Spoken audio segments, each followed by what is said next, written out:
জীৱনটো যদি এজোপা গছ, বছৰবোৰ তল ভৰা পকা পাত, স্মৃতিবোৰ মাথো ওলমি ৰয় সুখ দুখৰ দোলা কঢ়িয়া। গছৰ পাতবোৰ যেনেকৈ গছজোপাত অস্থায়ী, ঠিক তেনেকৈ আমাৰ জীৱনৰ সুখ আৰু দুখবোৰো আমাৰ জীৱনত অস্থায়ী। কিন্তু এই গছজোপাত, জীৱন নামৰ গছজোপাত এটা মিঠা ফল লাগে, সেইটোৱে হৈছে আত্মসন্তুষ্টি। আৰু সেৱাৰ জৰিয়তে যি সন্তুষ্টি পোৱা যায় সেই ফলটোৱে স্থায়ী, আৰু সেই ফলটোৱে জীৱনৰ অন্তিম দিনলৈকে আমাক সুখানুভূতি দিয়ে। আৰু তেনে সুখানুভূতি বুটলি আছাম লাইফ 7-এ অব্যাহত ৰাখিছে এই যাত্ৰা, আৰু আপোনালোকৰ মৰম আৰু আশীৰ্বাদত আমি অব্যাহত ৰাখিছো এই যাত্ৰা। যি আমি 2025ক বিদায় দিবলৈ আগবাঢ়িছো, কেইটামান ঘণ্টাৰ পিছতে আমি বিদায় দিম 2025ক আৰু স্বাগতম জনাম 2026ক।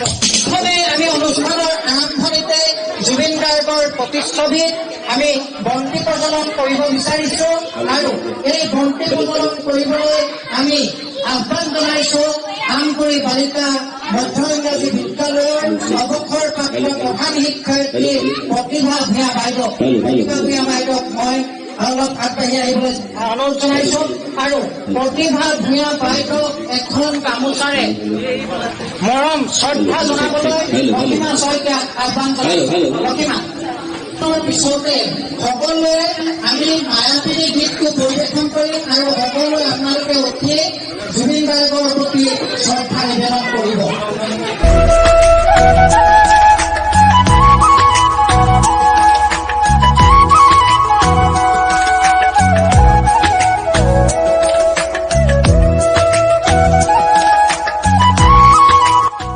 ইয়াৰ পিছতে জুবিন গাৰ্গৰ প্ৰতিচ্ছবি ধূপ জ্বলাবৰ বাবে শিৱসাগৰ জিলা সাহিত্য সভাৰ সভাপতি তথা অন্যান্য অঞ্চলেৰে উচ্চতৰ মাধ্যমিক বিদ্যালয়ৰ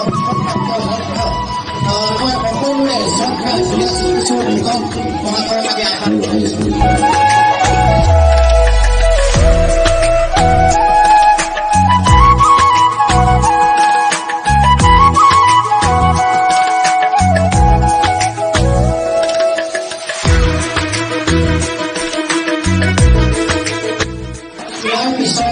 আমি সকলোৱে মায়াবিনী পৰিৱেশন কৰিম। আপোনালোকে সকলোৱে থিয় হৈ মায়াবিনী গীত পৰিৱেশনেৰে জুবিন গাৰ্গৰ প্ৰতি শ্ৰদ্ধা নিবেদন কৰিব। মই আৰম্ভণি কৰিবৰ বাবে মঞ্চত উপবিষ্ট সকলোকে আহ্বান জনাইছো।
আছো এনেৰে সঁচামো বহুদিনৰে আপোন নিজৰ ডাঙৰ সেয়ে কব বাবু তোমাৰ বুকুত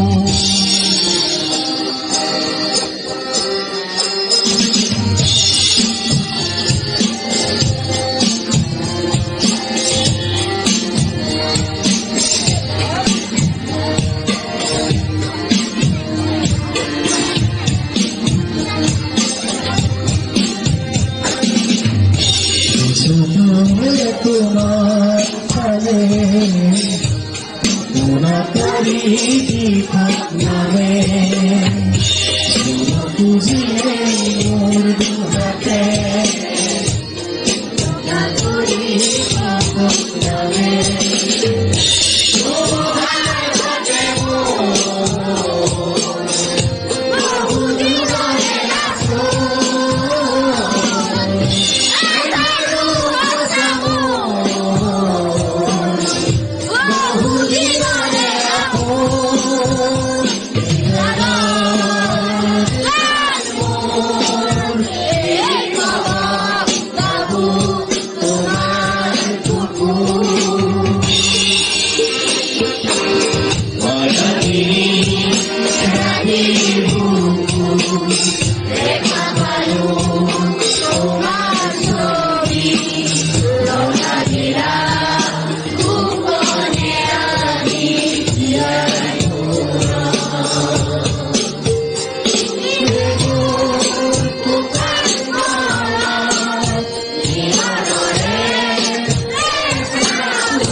এজনী কণমানি কিন্তু যথেষ্ট প্ৰতিভাধৰ নাম আৰাধনা ৰাজখোৱা।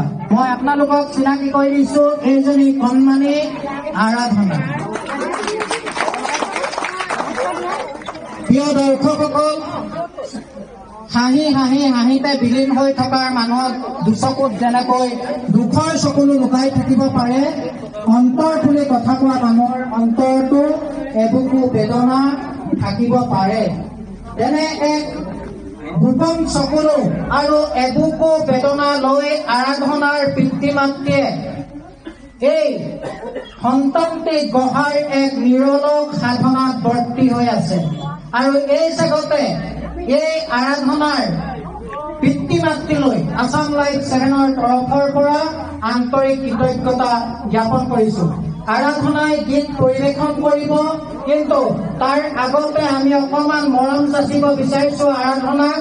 আমাৰ মৰমৰ ভাইটি পল্লৱ গগৈ আৰাধনাক আমাৰ মৰম আৰু আশীৰ্বাদৰ চিন স্বৰূপে এখন চেলেং পিন্ধাব।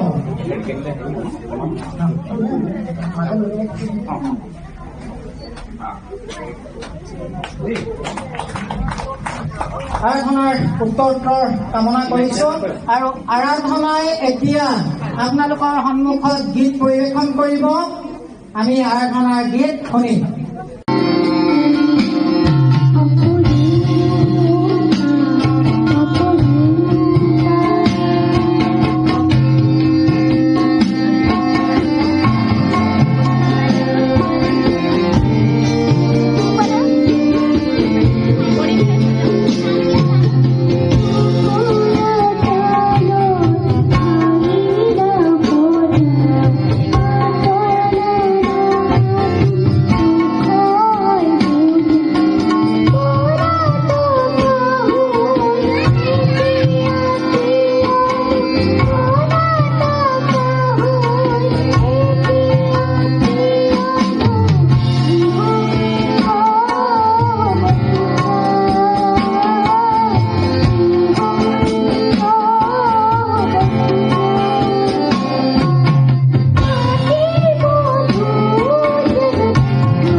শিৱসাগৰ জিলা সাহিত্য সভা বিশিষ্ট শিক্ষাবিদ দিনাংক 29 ডিচেম্বৰ 2025।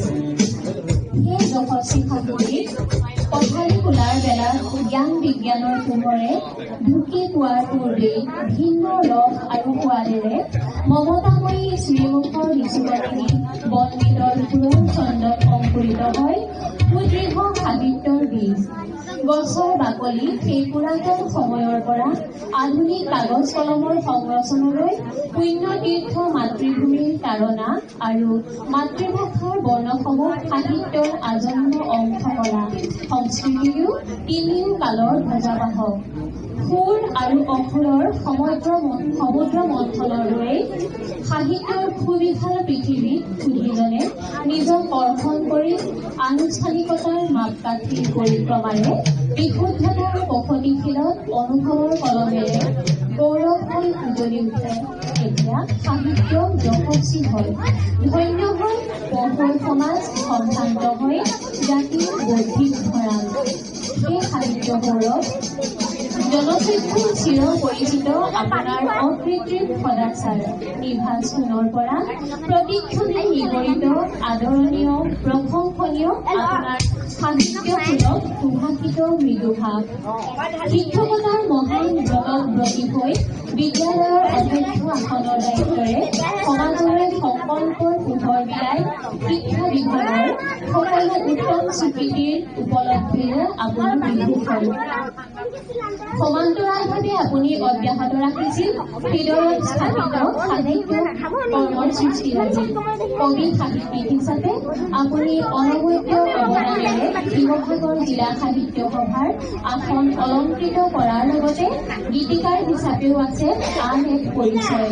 মহাশয়, আপোনাৰ কৰ্মময় জীৱনৰ বৰ্ণময় যাত্ৰাৰ সৰ্বদিক মাথো কেইটামান শব্দৰে প্ৰকাশ কৰাটো সম্ভৱপৰ নহয়।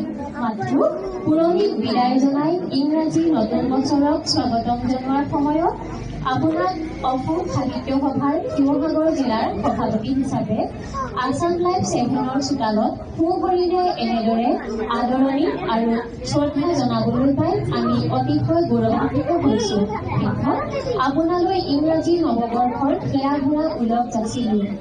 ঈশ্বৰে আপোনাক সুস্বাস্থ্যৰ লগতে দীৰ্ঘায়ু প্ৰদান কৰক।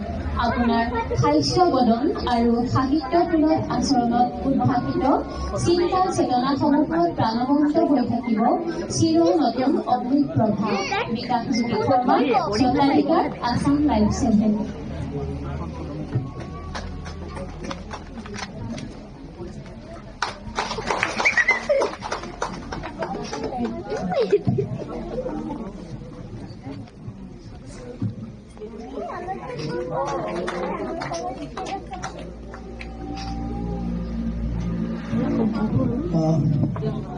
ছাৰ আহি আমাৰ অনুষ্ঠানৰ সুস্থতা বৃদ্ধি কৰিলে।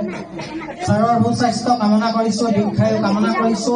এতিয়া সম্বৰ্ধনা পত্ৰ প্ৰদান কৰিবলৈ মই পল্লৱক আহ্বান জনাইছো কল্যাণ ভূঞা ছাৰৰ সম্বৰ্ধনা পত্ৰখন পাঠ কৰি প্ৰদান কৰিবৰ বাবে।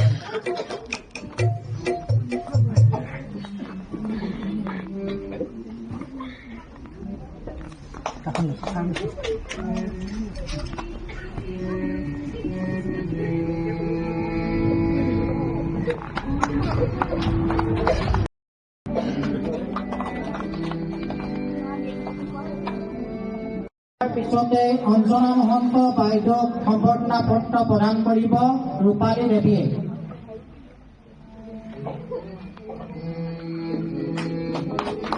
কামনা কৰিছো, দীৰ্ঘায়ু কামনা কৰিছো আৰু তেখেতসকলক আসন গ্ৰহণ কৰিবৰ বাবে অনুৰোধ জনাইছো। ইয়াৰ পিছতে আমি সম্বৰ্ধনা জনাবলৈ আগবাঢ়িছো আজিৰ অনুষ্ঠানৰ এজন বিশিষ্ট ব্যক্তি। তিতাবৰৰ পৰা আদি উপস্থিত হৈছে গণশিল্পী লক্ষী শৰ্মা দাস। লক্ষী শৰ্মা যাৰ সুৰেৰে আপোনালোকক মোহিত কৰিব। লক্ষী শৰ্মা দেৱক শ্ৰদ্ধা জনাই আপোনালোক সকলোৱে এটা হাততালি দিব আৰু ইয়াৰ পিছতে গীত পৰিৱেশন কৰিব।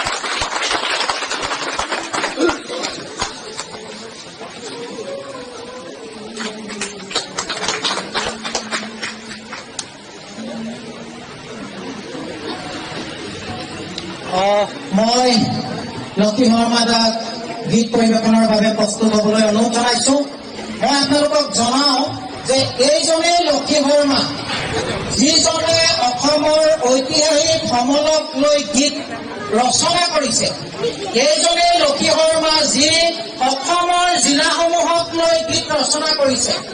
আৰু এনেকুৱা এজন ব্যক্তি আমি এচুকত পৰি থকাটো নিবিচাৰোঁ। জাতিৰ সংকটৰ এই সময়ত লক্ষী শৰ্মা বাৰ দৰে গণশিল্পী আমাক প্ৰয়োজন আছে। জাতিটোক জীয়াই তুলিবলৈ, জাতিটোক উদ্বুদ্ধ কৰিবলৈ আৰু ন-পুৰুষক ঐতিহাসিক এক পৰিচয়েৰে অনাগত দিনত ধাৱমান কৰিবলৈ।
Oh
ইমান সুন্দৰকৈ সকলোকে আপ্যায়ন কৰিছে, সকলোকে সম্বৰ্ধনা জ্ঞাপন কৰিছে। আমি সকলো কৃতাৰ্থ। এটা বছৰৰ আৰম্ভণিতে বহুত বেছি কল্পনা কৰা যায় যে এনেকুৱা সিদ্ধান্ত লোৱা যায়, এইটো কৰিম সেইটো কৰিম, কিন্তু বছৰৰ শেষত লৈ আমি গম পাওঁ যে সেই কামখিনি আমাৰ হৈ নুঠে। গতিকে তেনেকুৱা এটা দুখে বছৰৰ শেষৰ ফালে হয়তো সকলোকে ঘেৰি থাকে। ঠিক তেনেকুৱা এটা সময়তে এনেদৰে আমাক মাতি আনি বিকাশ শৰ্মা ডাঙৰীয়াই যেনেদৰে সন্মান যাচিছে, সেয়া আমাৰ কাৰণে অতি সৌভাগ্যৰ কথা। আমি সকলো কৃতাৰ্থ। সেয়ে আমাৰ সকলোৰে হৈ তেখেতক এখন গামোচাৰে সম্বৰ্ধনা জ্ঞাপন কৰিবলৈ লৈছো। লগতে তেখেতৰ আছাম লাইফ 7 আৰু গোটেই কৰ্মময় জীৱন সুন্দৰ হওক, এই গোটেই জীৱনটোৰ উত্তৰ উন্নতি কামনা কৰিছো। ধন্যবাদ।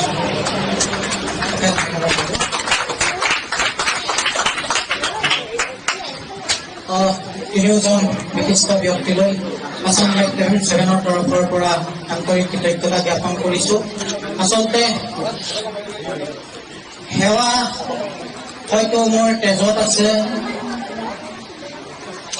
নদীয়ে সুতি সলায় কিন্তু নিজৰ ধৰ্ম নেহেৰুৱায়। মই মোৰ বিগত সময়ছোৱাত সুতি সলাইছো, কিন্তু জাতিৰ প্ৰতি সমাজৰ প্ৰতি মোৰ দায়বদ্ধতা জীৱনৰ অন্তিম দিনলৈকে মই অটুট ৰাখিছো। আৰু এয়া সম্ভৱ হৈছে আপোনালোকৰ মৰম আৰু আশীৰ্বাদৰ ফলত। মই তিনিওজন বিশিষ্ট ব্যক্তিকে সম্বৰ্ধনা জনাবৰ বাবে আহ্বান জনাইছো। আৰু এইকেইটা মই মাজতে কওঁ, আপোনালোক সকলোৰে বাবে আমি অন্ন এমুঠি ব্যৱস্থা কৰিছো। কোনেও যাতে অন্নমুঠি গ্ৰহণ নকৰাকে নাযায়। আপোনালোকে অন্নমুঠি গ্ৰহণ কৰি গলে আমাৰ অনুষ্ঠানটো সাফল্যমণ্ডিত হোৱা বুলি আমি ভাবিম।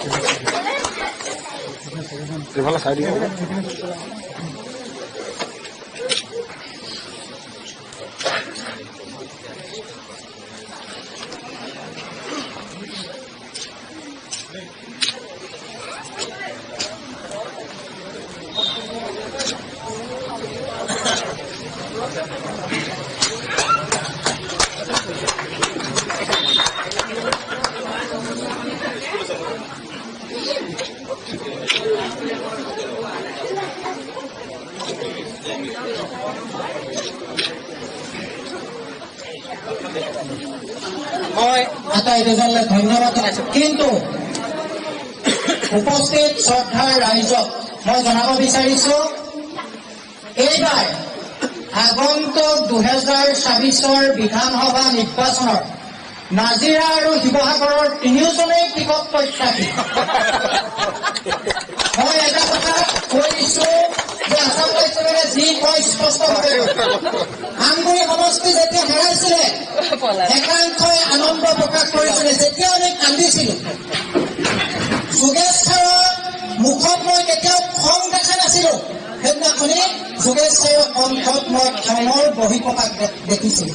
কিমান দুখ পালে যোগেশ ছাৰৰ দৰে এজন ব্যক্তি খঙাল হব পাৰে আপোনালোকে অনুভৱ কৰক। এনেকুৱাও হৈছে আমগুৰি সমষ্টি হেৰুৱাৰ বাবে একাংশই পাৰ্টি কৰিছে।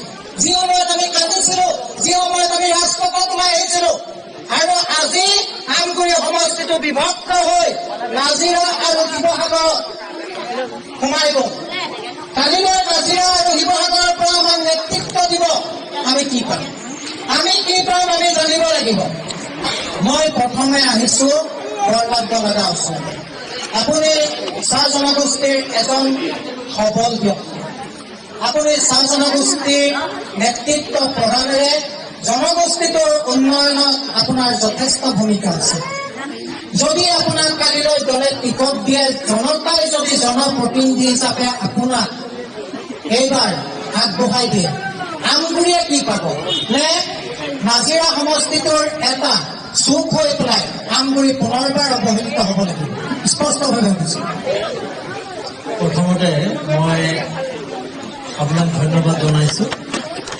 এক মনোমোহা গধূলি এই অনুষ্ঠানৰ আয়োজক হিচাপে আৰু ইমান সুন্দৰভাৱে এই অনুষ্ঠানটো আপুনি অনুষ্ঠিত কৰিছে, আমাক আমন্ত্ৰণ জনাই আমাক সম্বৰ্ধনা দিয়াৰ বাবে মই আছাম লাইভ 7 আৰু আপোনাক মোৰ ফালৰ পৰা যথেষ্ট ধন্যবাদ আৰু কৃতজ্ঞতা জ্ঞাপন কৰিছোঁ।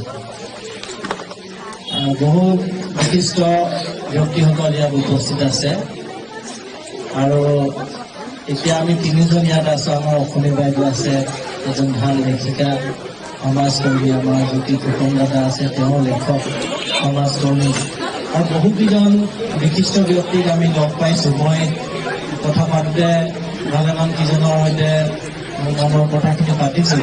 আমাৰ জ্যেষ্ঠ নাগৰিক কেইজনৰ লগতো কথা পাতিছোঁ, আমাৰ আই মাতৃসকল আছে। এটা খুব গুৰুত্বপূৰ্ণ প্ৰশ্ন আপুনি দাঙি ধৰিছে। আচলতে এইবোৰ সময়ৰ আহ্বান, আৰু সেইকাৰণে সময়ৰ আহ্বানক আমি কেতিয়াও প্ৰত্যাখ্যান কৰিব নোৱাৰোঁ।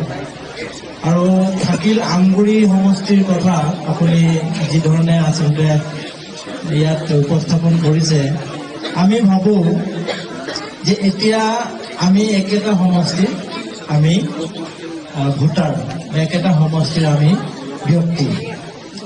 আৰু আমগুৰি সমষ্টি নতুনকৈ নাজিৰা সমষ্টিত সংযোজন হ'ল, অৰ্থাৎ ঘৰলৈ যেতিয়া অতিথি আহে, নতুন অতিথি আহে, তেতিয়া নতুন অতিথিক আমি অতি আগ্ৰহেৰে আমি আচলতে আদৰণি জনাওঁ।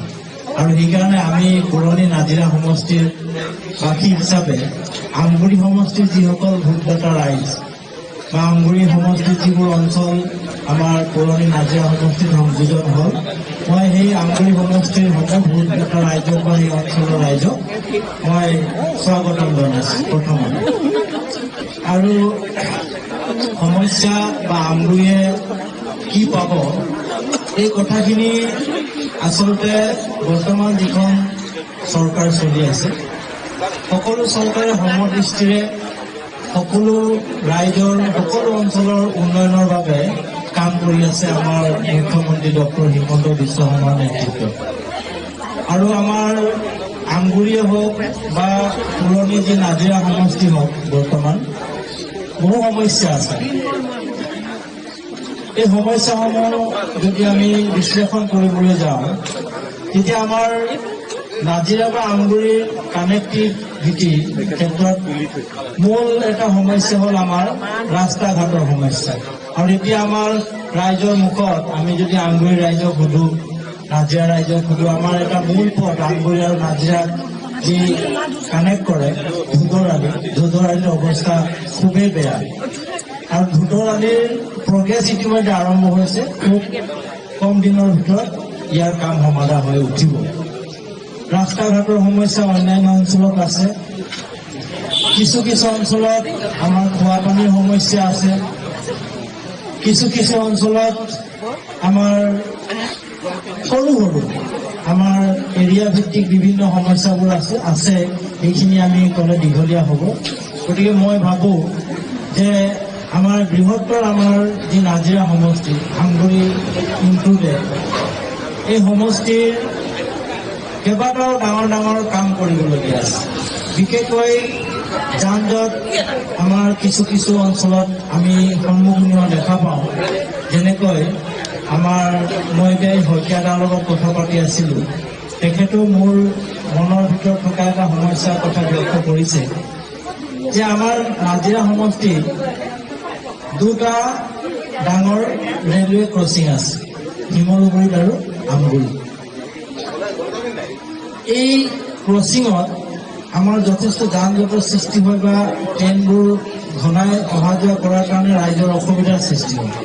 ফ্লাইঅভাৰ তাত কৰিব পাৰে নেকি, এই চেষ্টা আমাৰ থাকিব বা চৰকাৰৰ ইতিমধ্যে এই কথাখিনি চিন্তা চৰ্চা কৰিছে। দ্বিতীয়তে আমাৰ আমগুৰি অঞ্চলৰ কথা যদি কওঁ, এটা আমাৰ ইয়াত ডাঙৰ বা খুব সুসজ্জিত বৈজ্ঞানিক সা সুবিধাৰে আমাৰ এটা অডিটৰিয়ামৰ প্ৰয়োজন আছে। এইবোৰ হ'ল সামূহিক আমাৰ যিবোৰ সমস্যা। তাৰ লগে লগে আমাৰ ডাঙৰ এটা ৰিকুৱাৰমেণ্ট আছে যে এখন সুন্দৰ খেলপথাৰ আমাৰ ষ্টেডিয়ামৰ এটা প্ৰয়োজন আছে এই অঞ্চলত সামূহিকভাৱে আৰু সৰু সৰু বহু সমস্যা আছে এইবোৰ কথা আমি নকওঁ এতিয়া এই সময়ত এইখিনি কথা আমি আলোচনা কৰিব লাগিব আপুনি সহযোগ কৰিব লাগিব আমাক আৰু ব্যক্তিগতভাৱে যদি আমি চাওঁ তেতিয়া ব্যক্তিগত মানুহৰ বিভিন্ন ধৰণৰ অসুবিধা বা সমস্যাবোৰ আছে যেনেকৈ নিবনুৱা সমস্যা আজি চৰকাৰে মেধাৰ ভিত্তিত যথেষ্ট নিবনুৱা সমস্যা সমাধানৰ কাৰণে ইতিমধ্যে পদক্ষেপ লৈছে মাননীয় মুখ্যমন্ত্ৰীৰ নেতৃত্বত বৰ্তমান 1 লাখতকৈ অধিক আমাৰ মেধাসম্পন্ন যুৱক যুৱতীসকলে নিযুক্তি লাভ কৰিব সক্ষম হৈছে তাৰ বাহিৰেও আমাৰ বহু নিবনুৱা আছে যিবোৰ নিবনুৱা সংস্থাপনৰ কাৰণে আমি নিজাববীয়াকৈ চেষ্টা কৰিব পাৰোঁ নেকি তেওঁলোকক স্কিল কৰি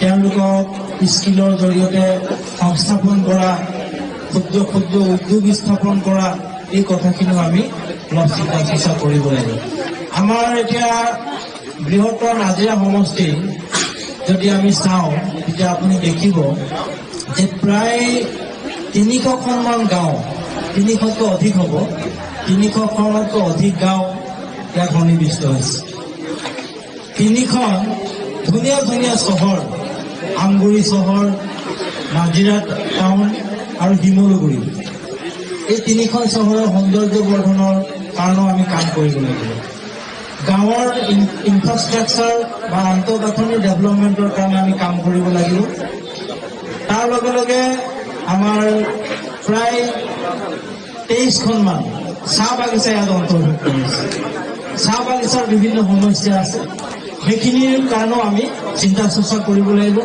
চাহ বাগিচাৰ শিশুসকলৰ চাহ বাগিচাৰ মহিলাসকলৰ স্বাস্থ্য সেৱাৰ ক্ষেত্ৰত আমি কাম কৰিব লাগিব লগতে মই আৰু এটা কথা কৈ শেষ কৰিম যে আমাৰ আমগুৰি অঞ্চলত এখনেই বোধহয় চিকিৎসালয় আছে পেঙেৰা নহয়নে গতিকে সেই চিকিৎসালয়খনকো আমি অধিক অনাগত দিনত উন্নীত কৰিব লাগিব ভাল কৰিব লাগিব যাতে আমাৰ আমগুৰি অঞ্চল ৰাইজে চিকিৎসা সেৱা এই অঞ্চলতে ভাল ধৰণে লাভ কৰিব পাৰে এইখিনিয়ে মোৰ মনৰ কথা আছিলে বেছি কথা নকওঁ আৰু আমিতো কথা ক'লে শেষ নহয় ৰাজনীতি কৰা মানুহ সামাজিকভাৱে তুমি থকা ব্যক্তি গতিকে ভাল লাগিলে মই সকলোকে মোৰ শ্ৰদ্ধা জনাইছোঁ বয়োজ্যেষ্ঠসকলক আই মাতৃসকলক ল'ৰা ছোৱালীক টিমক পুনৰ ধন্যবাদ জনাই মই মোৰ ইয়াতে মোৰ মনৰ কথাখিনি মই সাদৰ জনাইছোঁ ধন্যবাদ জনাইছোঁ কিন্তু মই জ্যোতি ফুকন ছাৰ ডক্টৰ অসমী বাইদেউ মই মাজতে ল'ম কিন্তু এজন আমাৰ মাজত যথেষ্ট সুস্থ ব্যক্তি আছে মই তেখেতক সম্বৰ্ধনাটো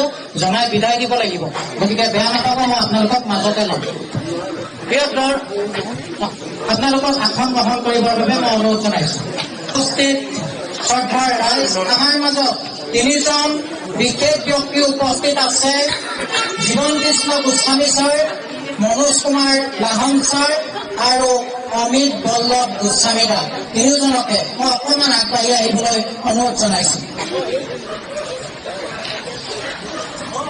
3জন বিশিষ্ট ব্যক্তি আপোনালোকৰ সন্মুখত দেখিছে জীৱন কৃষ্ণ গোস্বামী ছাৰ মনোজ কুমাৰ লাহন ছাৰ আৰু অমিত বল্লভ গোস্বামী এটা সময়ত আপোন ঘৰখন এৰি অৰণ্যগামী হৈছিল জাতিটোৰ সুৰক্ষাৰ স্বাৰ্থত এইকেইজনৰ মুখমণ্ডল চালে বাৰু আপোনালোকৰ সন্তাসবাদী যেন ভাৱ হয়নে যিকেইজনে আজিও জাতীয় স্বাৰ্থত নিজৰ দায়বদ্ধতা অটুট ৰাখিছে মই আপোনালোকক কওঁ এইজনে মনোজ কুমাৰ লাহন ছাৰ যি জাতিটোৰ কাৰণে গৈ এখন হাত হেৰুৱাবলগীয়া হ'ল তেখেতে সোঁহাতখন হেৰুৱাবলগীয়া হ'ল জাতিৰ কাৰণে এয়া তেখেতৰ ত্যাগ গৰ্বেৰে কওঁ জাতিৰ কাৰণে অসমীয়া জাতিৰ বাবে তেখেতে ত্যাগ কৰিছে এইজনে হৈছে জীৱন কৃষ্ণ গোস্বামী ছাৰ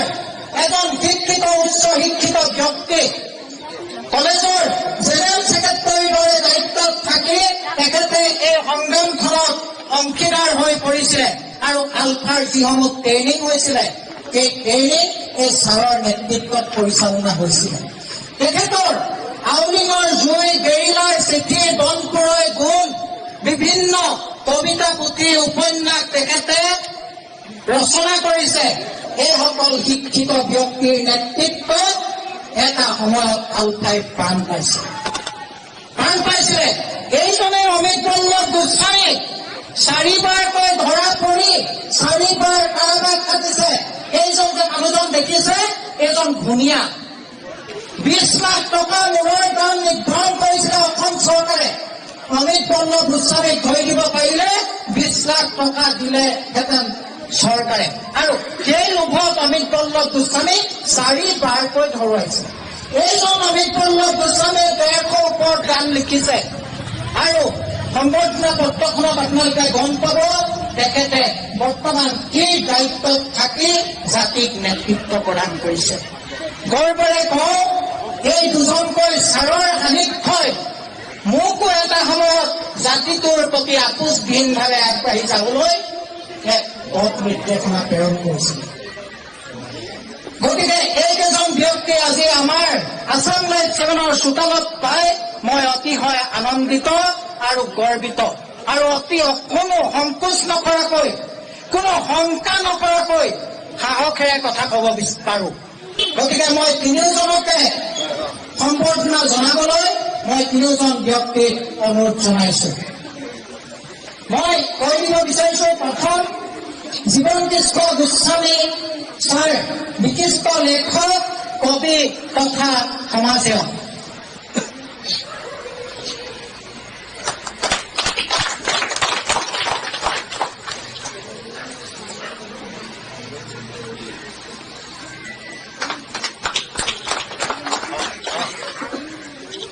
তাৰপিছতে মনোজ কুমাৰ আহোম ছাৰ বিশিষ্ট সমাজসেৱক। সেই সহস্ৰ সংগ্ৰামৰ পথ এৰি আহিও নদীয়ে খুটি সলাব পাৰে, কিন্তু ধৰ্ম নেৰে। জাতিৰ স্বাৰ্থত, সমাজৰ স্বাৰ্থত তেখেতৰ দায়বদ্ধতা অটুট ৰাখিছে। ইয়াৰ পিছতে অমিত বল্লভ গোস্বামী, কাৰ্যকৰী সভাপতি, অসম ৰাজ্যিক সমিতি, human rights council of India, Assam নাট্য সন্মিলনৰ ৰাজ্যিক কাৰ্যনিৰ্বাহক সদস্য, বিশিষ্ট সাংস্কৃতিক কৰ্মী, লেখক তথা সমাজসেৱক। এইজনেই অমিত বল্লভ গোস্বামী, যি এটা দিনত চৰকাৰৰ মূৰৰ কামৰণি হৈছিলে আৰু যাৰ মূৰৰ মূল্য আছিল 20 লাখ টকা। আৰু এই 20 লাখ টকা পাবৰ বাবে 4বাৰকৈ ধৰাইছিলে অমিত বল্লভ গোস্বামী। নদীৰ পাৰত হাতৰ বান্ধ খুলি গুলি কৰিবলৈ লওঁতে, মাৰিবলৈ লওঁতে, সেই সময়ত ইলেকশ্যন আছিলে, 20 দিনা ইলেকশ্যন। কৈছে যে যদি মাৰি পেলোৱা হয় তেনেহলে ইলেকশ্যনত প্ৰভাৱ পৰিব। এইজন অমিত বল্লভ গোস্বামী ভাগ্য ভাল আছিল কাৰণে বাচি গ'ল। আৰু অমিত বল্লভ গোস্বামী তাৰ এটা সাক্ষাৎকাৰ মই আছাম লাইফ 7ত প্ৰচাৰ কৰিছো, আপোনালোকে চাব। আৰু দ্বিতীয় খণ্ডটো অতি কম সময়ত মই প্ৰচাৰ কৰিম। অমিত বল্লভ দাক সম্বৰ্ধনা জনাবলৈ মই অনুৰোধ জনাইছো।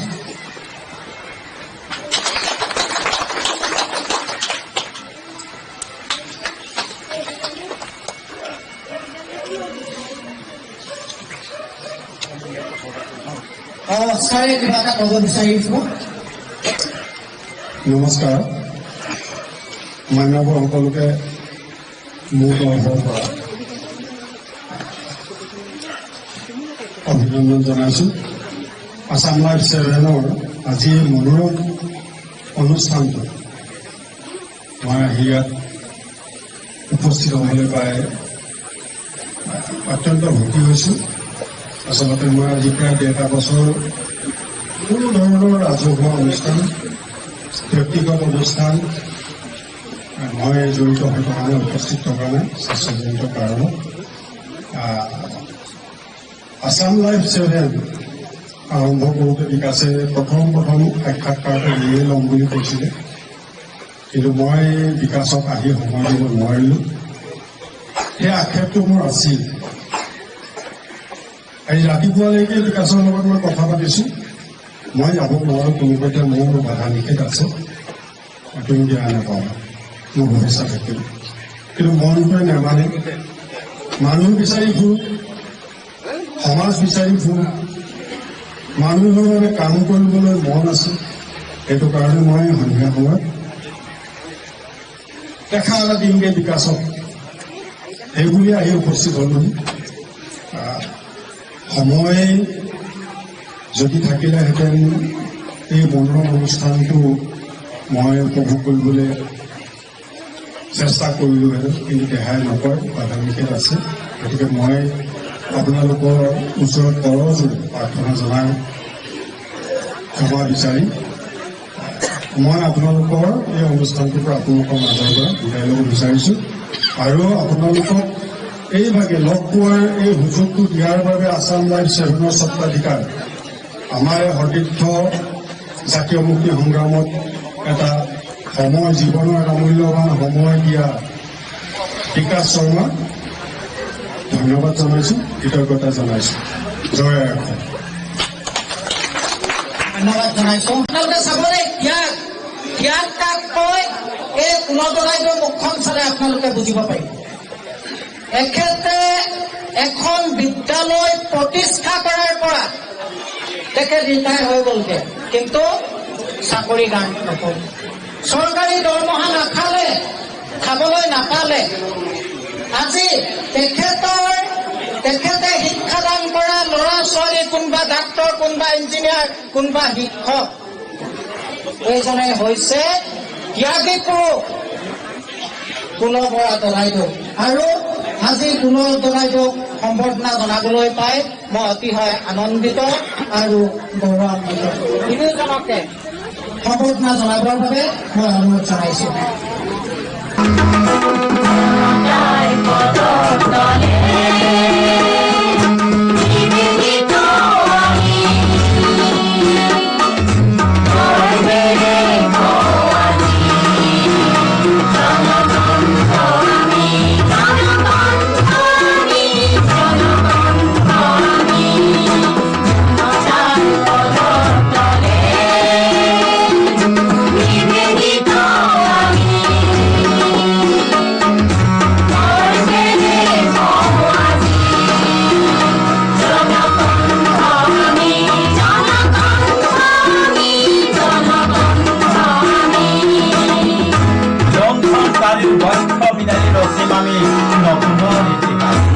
স্মৃতিৰ বাট লুটিয়াই জগাই তুলিছো আজি সংগ্ৰামী চেতনা। স্মৃতিৰ বাট লুটিয়াই জগাই তুলিছো আজি সংগ্ৰামী চেতনা।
সৃষ্টিৰ বৃষ্টি ঢালি সংস্কৃতিৰে উৰ্বৰা কৰিম নপুৰুষৰ ভৱিষ্যতৰ ভেটি।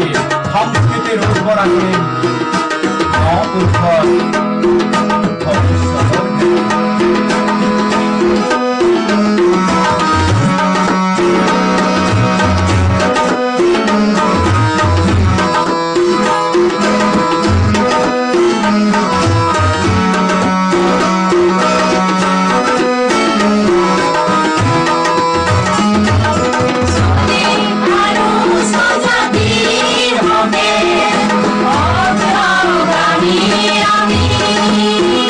আমি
ৰচিত কবিতাও আমি কি কৰিব।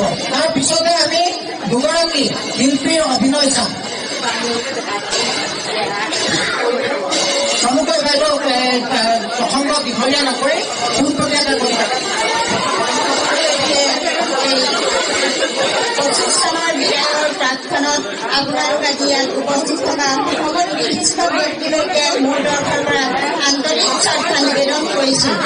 আজি এই 25ৰ বিদায় ক্ষণত মই মুক্তিত উঠা শ্ৰদ্ধাৰ কালিদাস গায়কৰ গান হিচাপে তেখেতৰ সোঁৱৰণত এটি কবিতা আপোনালোকৰ আগত পাঠ কৰিবলৈ লৈছোঁ। কবিতাটি হৈছে বিদায়ৰ সোঁৱৰণত। 36টা বসন্ত পাৰ হৈ গ'ল তই নোহোৱাকৈ, তোৰ কথা মনত পৰিলে মোৰ ৰুবলৈ সহায় থোৱা কেঁচামাটিৰ গোন্ধটোৱে দেখোন বৰকৈ পাওঁ। তোৰ সেই কান্ধত নাঙল, মূৰত জাপি আৰু হাতত কোৰখনৰ সৈতে সেই দৃশ্যটোৱে মোক বৰ আমনি কৰে। জাননে বিদায়দেউ, তোৰ সেই বৰধা পকীয়া ডাঙৰালি সেইবোৰ নাই নহয় এতিয়া। নতুন প্ৰজন্মই গৰু আৰু ম'হৰ হাল বোৱাৰ দৃশ্য চাবলৈ পাহৰিলেও ট্ৰেক্টৰ আৰু পাৱাৰ টিলাৰ তাৰ ঠাই ল'লে। মৰণা মাৰোতে গৰুহালক মুখুৰা লগাই দিব নালাগে নহয়। ধান মৰা বেছি নোলালে। তোক লৈ মই গৌৰৱ কৰোঁ। তোৰ খেতিৰ কথা কৈ মই দ মাৰোঁ নতুন প্ৰজন্মৰ আগত। তই যে আগতে পচন সাৰ বনাইছিলি, এতিয়া আকৌ চৰকাৰী মানুহে জৈৱিক সাৰ বুলি তাৰ প্ৰশিক্ষণ দিয়ে। সাৰ পোনা পৰিশ্ৰম নকৰিলেও চৰকাৰে বিনা পইচাৰে চাউল যোগান ধৰে। খেতি নকৰিলেও আজিকালি কৃষকে পেঞ্চন পায়। তোৰ আদৰ্শৰে মই জীয়াই আছো আৰু জীয়াই থাকিম। সকলোলৈকে আন্তৰিক শ্ৰদ্ধা নিবেদন কৰি মোৰ এই কবিতাৰে আপোনালোকৰ লগত এই উমাল ৰাতিৰ অকণমান কটাবলৈ পাই খুব আনন্দিত হৈছো। নমস্কাৰ। আজি তাৰ কাৰণে অভিনয় এটা কৰিম বুলি ভাবিছিলোঁ। মই আকৌ মস্ত এলেহুৱা যে পাহৰি থাকিছিলোঁ নহয়। তাকে কিবা এটা কৰোঁ বুলি ভাবিলোঁ। খালি এইটো অভিনয় নহয়, অভিনয়ৰ লগতে ষ্টৰী টেলিং। নমস্কাৰ, মই বিভূতিকা বৰা। অসমীয়া চেনেলত মোক অভিনয় কৰিবলৈ সুযোগ দিয়াৰ বাবে মই ধন্যবাদ জ্ঞাপন কৰিছোঁ। এই বছৰটোৱে আমাক বহুত কিবা কিবি দিলে আৰু আমি বহুত কিবা কিবি হেৰুৱালোঁ। যোৱা ছেপ্টেম্বৰৰ 19 তাৰিখে আমি আমাৰ মৰমৰ জুবিন দাক হেৰুৱালোঁ আৰু তাৰ লগতে আমি আমাৰ নিজৰ বহুত মানুহক হেৰুৱালোঁ, নাইবা আমাৰ বহুত বেয়া লগা মুহূৰ্ত পাৰ কৰি আহিলোঁ। বাৰু এতিয়া মই কিহৰ বিষয়ে কৰোঁ বা মই একো ভাবিয়ে পোৱা নাই নহয়।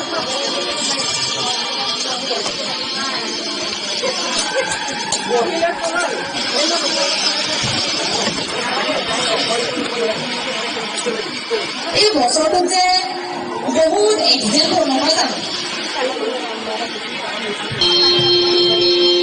সৰু সৰু ল'ৰাবোৰ এক্সিডেণ্টত নিজৰ প্ৰাণ হেৰুৱালে। কিমান কিগৰাকী মাতৃৰ কুকুৰদম হ'ল।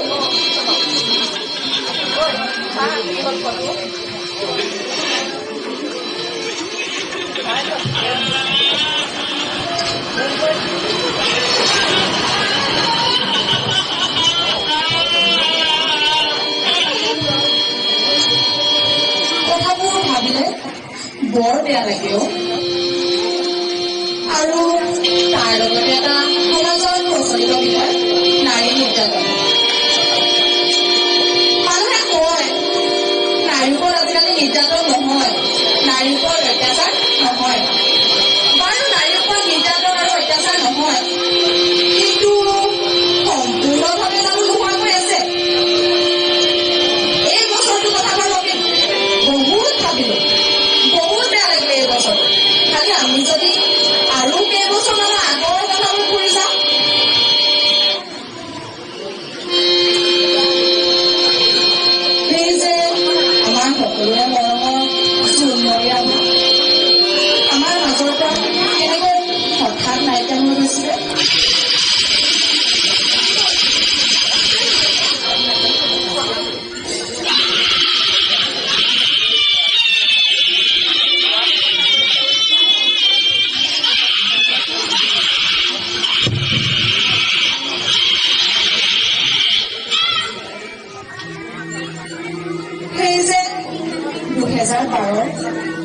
নিৰ্ভয়া ঘটনাটো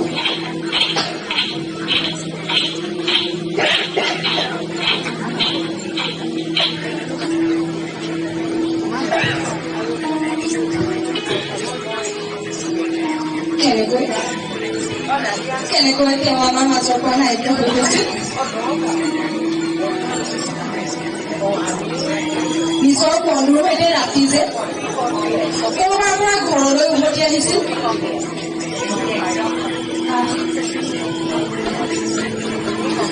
ঘৰলৈ উভতি আহোঁতে যে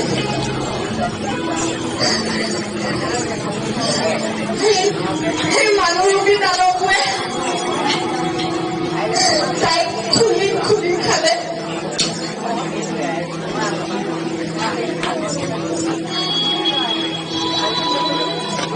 মনত পৰিছেনে বাৰু?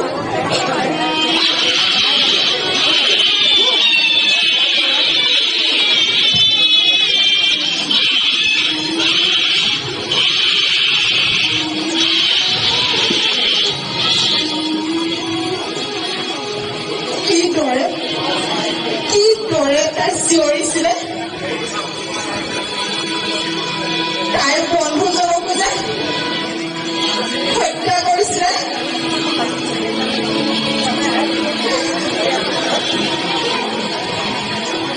সেই কথাটো ভাবিলে এতিয়াও মুখখন কঁপি উঠে।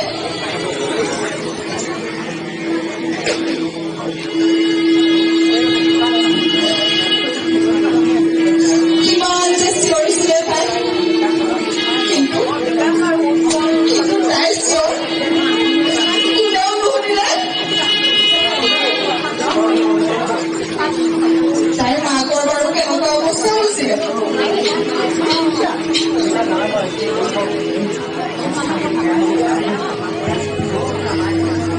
তাই কিন্তু নাক কোনেও নলৰে।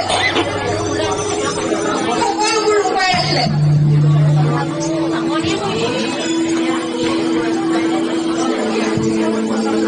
এইবোৰৰ কাৰণে এতিয়াও আমাৰ ওলাই যাবলৈ বৰ ভয় লাগে।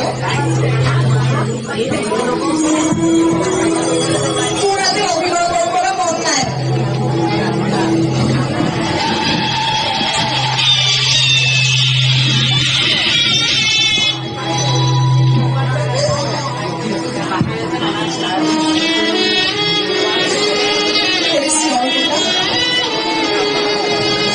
কিমান যে ভয়, কিমান যে দুখ সোমাই আছে।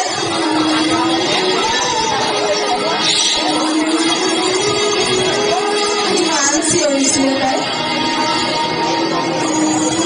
তাৰ পাছতো সেই দানৱে তাই তাৰ ওপৰত অত্যাচাৰ চলাই থাকিলে। তাৰ চিঞৰি উঠে।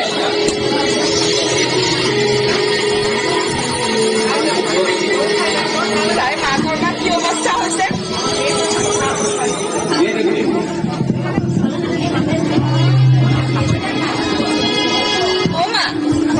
মাও আৰু অভিনয় নকৰো মই। এই কথাবোৰ ভাবিলে বৰ বেয়া লাগে। আজিলৈকে তাই কিন্তু ন্যায় নাপালে ভালকৈ। মম লৈ লৈ সকলোৱে ন্যায় বিচাৰিলে, কিন্তু নাই, তাই ন্যায় নাপালে।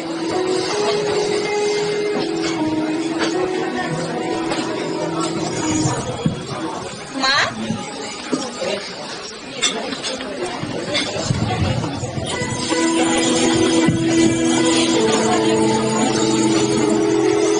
অ' মা,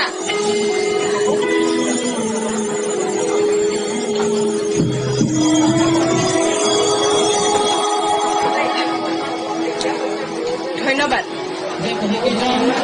শিল্পী আছিল, লগত আৰ্জিকা আছিল।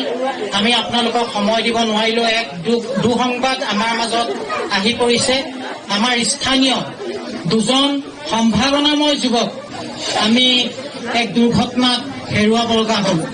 এই মুহূৰ্তত এই খবৰটো আহি পৰিছে, গতিকে আমি এই মুহূৰ্ততে আমি আমাৰ অনুষ্ঠান সমাপ্ত কৰিবলৈ আগবাঢ়িছো। কিন্তু তাৰ আগতে আমাৰ মাজত উপস্থিত আছে জ্যেষ্ঠ সাংবাদিক আব্দুল গফুৰ আহমদ দা, তেখেতক আমি সম্বৰ্ধনা জনাই সেই সম্ভাৱনাময় দুজন প্ৰয়াত যুৱকৰ বিদেশ আত্মাৰ সদ্গতিৰ কামনাৰে 1 মিনিট সময় আমি মৌন প্ৰাৰ্থনা কৰিম।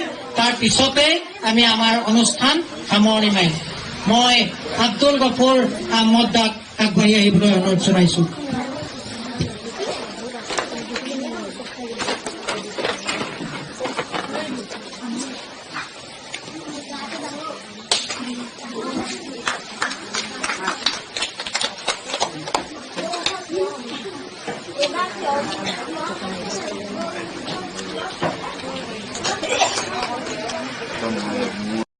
সম্ভাৱনাময় যুৱকৰ বিদেশ আত্মাৰ সদ্গতি কামনা কৰি সকলোকে 1 মিনিট সময় মৌন প্ৰাৰ্থনা কৰিবৰ বাবে মই অনুৰোধ জনাইছো। আৰম্ভ।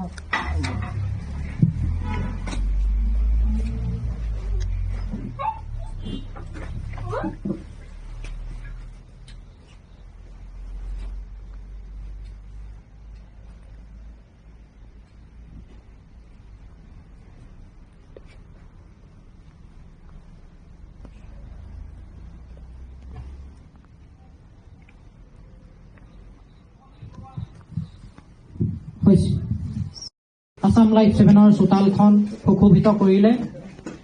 আপোনালোকক আমি ধন্যবাদ জনাই আপোনালোকক লঘু নকৰো, আপোনালোকৰ ওচৰত কৃতজ্ঞতা জ্ঞাপন কৰিছো। অনাগত দিনত আসাম লাইভ 7ৰ এই যাত্ৰাত আপোনালোকৰ মৰম আৰু আশীৰ্বাদ আমি আশা কৰিছো। আশা কৰো এই মৰম আৰু আশীৰ্বাদ প্ৰদানৰ ক্ষেত্ৰত আপোনালোকে কৃপণালি নকৰিব। পুনৰবাৰ আপোনালোকক কৃতজ্ঞতা জনাই আমি আমাৰ অনুষ্ঠান সামৰণি মাৰিছো বুলি ঘোষণা কৰিছো। ধন্যবাদ।